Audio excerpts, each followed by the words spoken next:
एक और चीज़ समझिए कि जो लोकोक्ति है उसके 3 शैली होती है लिखने की। एक तो अभिधा होती है, दूसरा लक्षणा होती है और तीसरा व्यंजना होती है। 3 मुख्य शैली जो शब्द जो अर्थ कैरी करते हैं वो 3 अर्थों, यानी आप कह सकते हैं कि 3 उनके पास पावर है। शब्द के पास भी अपना क्या है, इसको हम शब्द शक्ति कहते हैं। शब्द के पास पावर है, शक्ति है। शब्द जो है एक तो शब्द के कई सारे अर्थ होते हैं, एक शब्द के कई अर्थ होते हैं। कोई ऐसा शब्द नहीं बना है जिसके बहुत सारे अर्थ न हो, है ना। ऐसा कोई शब्द बना ही नहीं है। इसलिए जब मैं बार बार कहता हूँ कि गुरुजी लोग बताते हैं कि टिप्पणी करे में ऐसा लिखना चाहिए, नहीं विश्लेषण करे में ये लिखिए। गुरुजी लोग बताते हैं मूल्यांकन में ये लिखिए, प्रकाश डाले में ये लिखिए। लेकिन एक अर्थ हो तो लिखे। अगर मान लिया कि टिप्पणी एक शब्द है तो टिप्पणी शब्द के कई अर्थ हैं। इसलिए ये बताना कि ये वाला अर्थ लिखिए आप एग्ज़ाम में, एक कोई बता दिया तो ये अधूरा ज्ञान हुआ, है ना। क्योंकि कोई ऐसा शब्द नहीं है जिसके डिफरेंट मीनिंग ना हो। क्योंकि ये मीनिंग बदल जाते हैं परिस्थिति से, समय से, समस्या क्षेत्र में, सब अर्थ बदल जाएंगे। कोई व्यक्ति बोल रहा है, परिवेश, सब में बदल जाएंगे। मान लिया हमने एक शब्द लिया राम, देखिए कितने मीनिंग हो जाएंगे इसके। राम एक शब्द लिया, राम का क्या मतलब, दशरथ पुत्र, ये पॉपुलर मीनिंग है, ये पॉपुलर मीनिंग। राम का ये पॉपुलर मीनिंग है कि दशरथ के क्या हैं, बेटे हैं और भगवान के अवतार हैं, विष्णु के अवतार हैं, हैं? हाँ। अब देखिए, अब दूसरा अर्थ इन्होंने लिया मर्यादा, सत्यनिष्ठा, सत्य का प्रतीक, ठीक है। लेकिन जब 30 जनवरी 1948 को गोली लगी गांधी को, तो उनके आवाज़ उनका क्या निकला, हे राम, हे राम, है ना। अब राम का मतलब बदल गया, नहीं बदल गया ना राम का। राम नाम सत्य है। हाँ हाँ हाँ, बिल्कुल सही है। हाँ बिल्कुल। चलिए अगला अर्थ राम नाम सत्य भी है ना। ये भी राम का मतलब। हिंदू मुस्लिम 2 समुदाय झगड़ा कर रहे, एक तीसरा व्यक्ति आया, कहे कि भाई राम राम कहो, झगड़ा मत करो, है ना। अब राम का मतलब क्या हुआ कि सुलह समझौता कर लो। अब इसका मतलब सुलह समझौता भी हो गया, नहीं अलग हो गया। राम व्यक्ति विशेष का भी नाम हो सकता है। कोई बहुत गंदगी का अंबार दे, हे राम क्या है, अब राम का मतलब कुछ और निकल गया। तो आप देखिए कि व्यक्ति के अनुसार, समय के अनुसार, परिस्थिति के अनुसार कोई ऐसा शब्द बना ही नहीं है जिसके कई अर्थ न हो। ठीक वैसे ही अगर एग्ज़ाम में आए टिप्पणी करें तो आप एक अर्थ ले करके, इसलिए अच्छा विद्यार्थी क्या है, कुशल विद्यार्थी ये है कि पूरा उस सेंटेंस पढ़ता है और तब जो टिप्पणी का मतलब निकलता है तब उससे आपको एग्ज़ाम में अपने क्वेश्चन हल करने चाहिए। पहले से आप पूर्व निर्धारित नहीं कर सकेंगे कि हमारा टिप्पणी का मतलब यही होता है। हो सकता है कि सवाल आ जाए कि गांधी, महात्मा गांधी के जो आंदोलन है उस पर टिप्पणी करें, हो सकता है इसका मीनिंग कुछ और हो, ठीक है। तो आपको ये देखना पड़ेगा कि जो शब्द के अर्थ हैं वो कई अर्थों में कई मीनिंग होते हैं उसके, जो समय, परिस्थिति, समस्या आगे पीछे चेंज होते रहते हैं। तो सामान्यतः शब्द के ये 3 मतलब होते हैं। अभिधा में बोले जाते हैं, लक्षणा में बोले जाते हैं, व्यंजना में बोले जाते हैं। 3 अर्थ ध्वनित करते हैं। तो लोकोक्ति भी 3 अर्थों को ध्वनित करता होगा, कोई भी लोकोक्ति।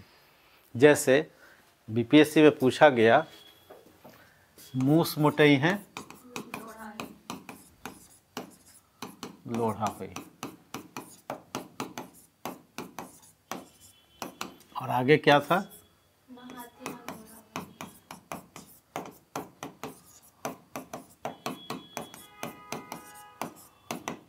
ये लोकोक्ति पूछा गया। अब इसका मीनिंग हम क्या लें? ठीक है, अब आपके सामने ये जो शब्द है, एक एक शब्द है, उसके 3 मतलब निकलते हैं। एक तो अविधात्मक अर्थ होगा, कुछ लक्षणा में होगा, कुछ व्यंजना में होगा, है ना।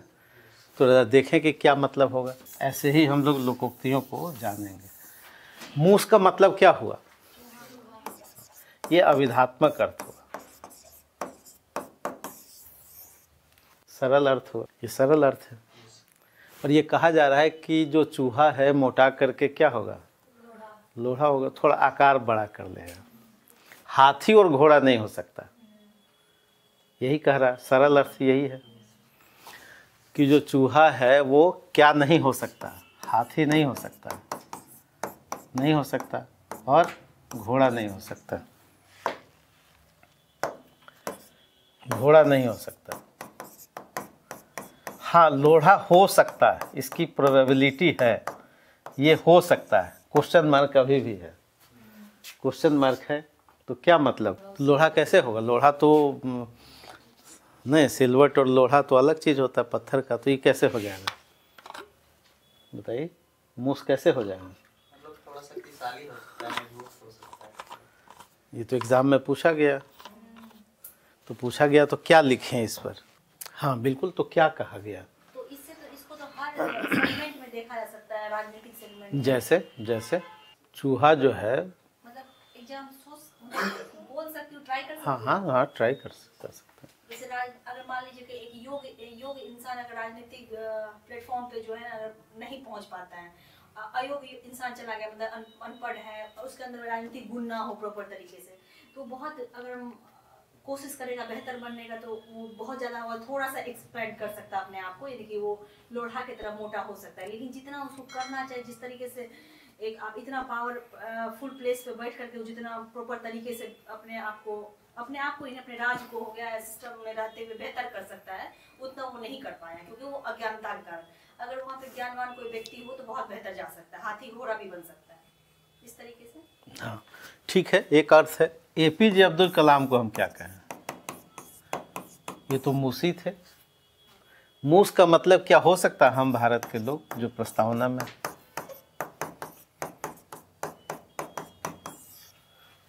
जो 145 करोड़ लोग हैं, जो हाशिए पर है, जिसमें 90 करोड़ 5 केजी अनाज पर हैं, है ना। तो ये 5 केजी अनाज वाले हाथी घोड़ा बन सकते हैं कि नहीं? वो तो मूसी हैं। बन सकते हैं सर, लेकिन उसकी डिपेंड करता है नहीं, बहुत कम परसेंट। APJ अब्दुल कलाम तो अखबार ही फेंकते थे, तो राष्ट्रपति, और हमारी अभी की वर्तमान राष्ट्रपति। हाँ, लोकोक्ति औसत सत्य को बताती है। यानी ये मूस का मतलब चूहा था, लेकिन लोकोक्ति में चूहा का मतलब अब नहीं रह गया। अब आपके लिए मतलब है कि एक ऐसा व्यक्ति, एक ऐसा समाज, एक ऐसी परिस्थिति जो हाशिए पर है, जो कमज़ोर है। तो कमज़ोर है तो या तो हो सकता है कमज़ोर रहा हो, या कमज़ोर कर दिया गया हो सदियों से, ये भी तो हो सकता है। अगर उसको हम शिक्षा, स्वास्थ्य और कौशल विकास दें तो हाथी घोड़ा बन सकता है। बहुत सारे उदाहरण हमने देखा है बनते। इसका मतलब है कि प्रत्येक चूहे को, प्रत्येक मूस को, प्रत्येक इंडिविजुअल को जो हाशिए पर है, अगर हम संविधान का जो मूल्य है, संविधान का जो दर्शन है, अगर शिक्षा हम प्रॉपर दें उसको, अगर हेल्थ दें प्रॉपर। कई बार तो मूस बने रहने के लिए अभिशप्त कर दिया जाता है। मान लिया कोई बच्चा गर्भ में ही है और रुग्ण पैदा ले रहा है, तो जन्म से पहले ही उसके साथ राजनीति हो गई। तो कई बार वो मूस बने रहने के लिए बाध्य कर दिया गया। अब आप देखिए कि उसका लोकोक्ति का मीनिंग क्या हुआ। यानी लोकोक्ति का मीनिंग हमने अभिधा में अगर लगाएंगे तो गलत दिशा में चले जाएंगे। लोकोक्ति हमेशा किस में व्यक्त होता है? लक्षणा और व्यंजना में। ठीक है, अविधात्मक अर्थ नहीं होता। जैसे कहा जाए कि होनहार बिरवान के होत चिकने पात, तो होनहार बिरवान मतलब पौधे का, उसके पत्ते चिकने होते हैं, तो सरल अर्थ है। लेकिन उसका कुछ विशेष अर्थ होगा, उसका कुछ लक्षणा में अर्थ होगा, कुछ व्यंजना में होगा। तो हमेशा लोकोक्तियाँ क्या होती हैं? इसी में व्यक्त होती हैं। अविधात्मक अर्थ नहीं लेती, बहुत कम ही ऐसे प्रसंग होते हैं। तो अविधात्मक मतलब जितना कहा जाए और जैसे कहा जाए उतना ही समझा जाए, ठीक है। जैसे राम दशरथ पुत्र है, ये अविधा है, जितना कहा गया उतना समझा गया, यानी जितना हमने लिखा उतना आपने समझा। अविधात्मक जैसे गाय के 4 पैर होते हैं, जितना आपने लिखा उतना समझा, इसको क्या कहते हैं? अविधात्मक अर्थ कहते हैं। यानी सरल मतलब जितना कहा जाए, जैसे कहा जाए उतना ही दूसरे पर उसका इम्पैक्ट पड़े, ठीक है। लेकिन अगर एक हम स्टेटमेंट लें कि नारी पैदा नहीं होते बनाए जाते, अब इसका मतलब कुछ और निकल गया। आप कहेंगे भाई सब कुछ तो पैदा ही होता है, बनाया कैसे जाएगा? ये मशीन का उत्पाद थोड़े ही है। नारी और पुरुष पैदा नहीं होते, बनाए जाते हैं। अब इसका मतलब ये है कि अब कुछ विशेष कह रहा है, वैस है ना, होनहार बिरवान के या मूस मोटई हैं जो भी है, अनेर धुनेर के राम रखवार, कुछ विशेष मतलब होगा। यानी शब्दार्थ जो है अविधात्मक अर्थ नहीं है। अगर हम इसको बदल दें कि क्या आप गाय हैं,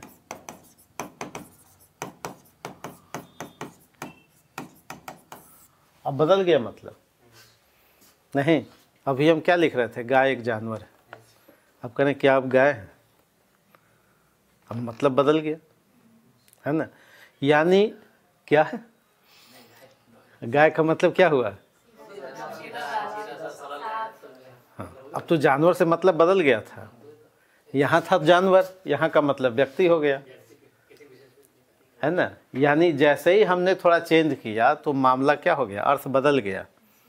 अगर हम बदल के कहें कि गाय सांस्कृतिक श्रेष्ठता का प्रतीक है, अब कुछ और मतलब हो गया। तो बचपन में जब गाय पर निबंध आता था तो आपको मैम लोग 90% मार्क्स दे देती थी, नहीं गाय एक जानवर है। लेकिन अब ग्रेजुएशन में आप हैं, अगर वही लिखेंगे तो आएगा 90% मार्क्स? अब नहीं आएगा, है ना। इसका मतलब है कि जैसे जैसे आपकी बौद्धिक क्षमता बढ़ी वैसे वैसे आपकी भाषा की शक्ति भी बढ़नी चाहिए। और भाषा में बहुत शक्ति होती है। एक वाक्य हो सकता है महाभारत करा दे, हुआ भी, अंधे के पुत्र अंधे ही होते हैं, नहीं, और महाभारत हो गया। तो शब्द के पास पावर है, नहीं। अब देखिए राजनीति की दिशा बदल जाती है, नहीं, पॉलिटिक्स की दिशा बदल जाती है। तो शब्द जब जुबान से निकलते हैं तो कौन सी परिस्थिति है, कौन सा समय चल रहा है, कौन सी यही हो सकता है स्टेटमेंट है, कहीं और हो, किसी और प्रसंग में हो तो कोई और अर्थ लेता, कोई जरूरी नहीं कि यही अर्थ लेता। वो कई बार समय संयोग ऐसा होता है कि वही कहे गए शब्द, हाँ मौके की बात है, मौके की बात है ना,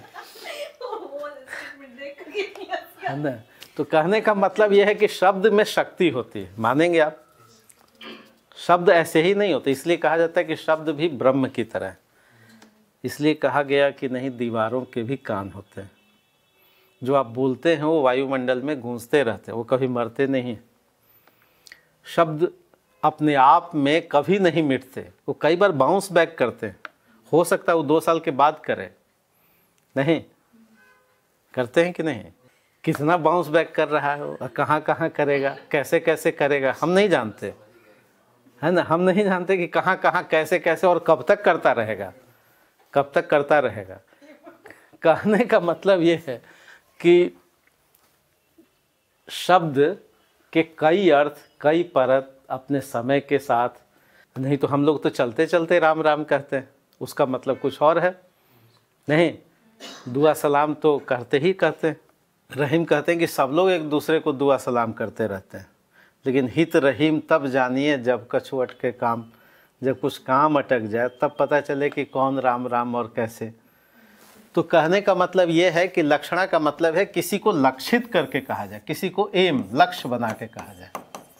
जब किसी को आप टारगेट बना के कुछ कहते हैं तब वो शब्द, जैसे द्रौपदी ने कहा कि अंधे के पुत्र अंधे ही होते हैं, तो टारगेट था और टारगेट लगा, सही निशाने पे लगा, नहीं सही निशाने पे लगा, पति पत्नी में झगड़े कैसे हो जाते हैं? हो जाते हैं। भाई चाय अच्छी नहीं बनी, नमक कम है, हो सकता है वो तलाक तक ले जाए। नहीं है कि नहीं? छोटी छोटी घटनाएं कहाँ से कहाँ ले, लेकिन ऐसे होता कैसे है? इसलिए कि उसके बैकग्राउंड में बहुत सारी चीज़ें होती हैं। यानी वो जो शब्द है, वो वाक्य है, कई सारे अर्थ लेने लगता है। अगर जॉली मूड में है, कोई टेंशन नहीं है, तो हो सकता है वो शब्द प्यार बढ़ा दे, नहीं, और हो सकता है वही शब्द क्या करे, तकरार बढ़ा दे। Same sentence. यानी जो आंतरिक परिस्थितियां हैं, उस समय का जो सिचुएशन है, इकोनॉमिकल कंडीशन है, फिजिकल कंडीशन है, मेंटल कई सारे कंडीशन पर निर्भर करता है कोई भी वाक्य का मीनिंग क्या निकलेगा और किस परिस्थितियों में निकलेगा। नहीं, पिता ने कहा कि अब अगले महीने से मुखर्जी नगर अब पैसा नहीं भेजा जाएगा।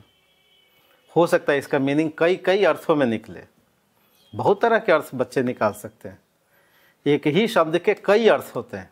यानी वो जो अर्थ कैसे व्यक्ति, कौन व्यक्ति रिसीव कर रहा है, किस कंडीशन में कर रहा है, किस मेंटल स्टेटस में कर रहा है। हो सकता है कि अभी रिजल्ट आया हो, पीटी का न हुआ हो, उसमें गार्जियन बोल दिया, हो सकता है गहरी पीड़ा हो जाए। नहीं, इसका मतलब ये है कि हर वाक्य अकेले नहीं होते, उसके साथ पॉलिटिकल कंडीशन होता है, उसके साथ सोशल कंडीशन होता है, उसके साथ इकोनॉमिकल कंडीशन होता है, आंतरिक सिचुएशन क्या है। और कई सारे शब्द ऐसे होते हैं जिसके बहुत सारे मीनिंग निकलते हैं, बहुत सारे मीनिंग। जैसे अभी आपने कहा कि मूस मोटई है, लोढ़ा हुई है, बहुत सारे मीनिंग। इसी मीनिंग को खोलना ही निबंध का उद्देश्य है। यानी आपको पहचानना है कि जो लोकोक्ति कही गई वो अभिधात्मक अर्थ उसका क्या है, उसका लक्षणा में मीनिंग क्या है, उसकी व्यंजना, यानी उसके कई सारे मीनिंग हो सकते हैं, कई सारी संभावनाएं हो सकती हैं। उन संभावनाओं को खोलना ही 800 शब्दों में आपका उद्देश्य है। और बताना, यानी परीक्षक को ये बताना कि वो जो स्टेटमेंट है हाथी और घोड़ा का मतलब क्या हुआ, कि बहुत ही आप अंबानी बन सकते हैं। नहीं, कोई कहे कि हाथी घोड़ा का मतलब अंबानी कैसे है ना, लेकिन मूस बन सकता है, मूस नहीं भी बन सकता है, नहीं बनने का उपक्रम भी किया जा सकता है। भाई ये जो भारत के जो आम लोग हैं, हम एजुकेशन बर्बाद कर दें, कहाँ से बनेंगे हाथी घोड़ा, लोढ़ा भी नहीं बनेंगे। हो सकता है ना कि हम एक ऐसी नीति बनाएं। अब जरा नवजागरण काल में जाइए, अंग्रेज़ों का समय, और अंग्रेजी सत्ता चाहती थी कि भाई कोई हाथी घोड़ा न बने, सिविल सर्विसेज की आयु घटा दी जाती। एग्ज़ाम हम इंग्लैंड में लेंगे, कितने लोग होंगे? इसका मतलब है कि ये सत्ता उपक्रम कर सकती है कि कोई भी व्यक्ति, मूस का मतलब क्या हुआ, फिर वो इंडिविजुअल हो गया, वो हाथी घोड़ा न बने। इसका मतलब है कि निबंध बुद्ध तक आपको ले जा रहा है, नहीं, वो निबंध अंग्रेजी सत्ता तक ला रहा है, वो निबंध एपीजे अब्दुल कलाम से भी जोड़ रहा है, वो इकोनॉमिकल कंडीशन से भी जोड़ रहा है। तो इस तरह से हम लोग निबंधों को देखेंगे कि उसको कई सारे मीनिंग में जब आप डालते हैं, खोजते हैं, लिखते हैं, उसमें कुछ उदाहरण डालते हैं, तो इस तरह से लिखने की एक प्रैक्टिस। यानी हमेशा लोकोक्तियाँ क्या होती हैं, अपने 3 अर्थों के साथ होती हैं,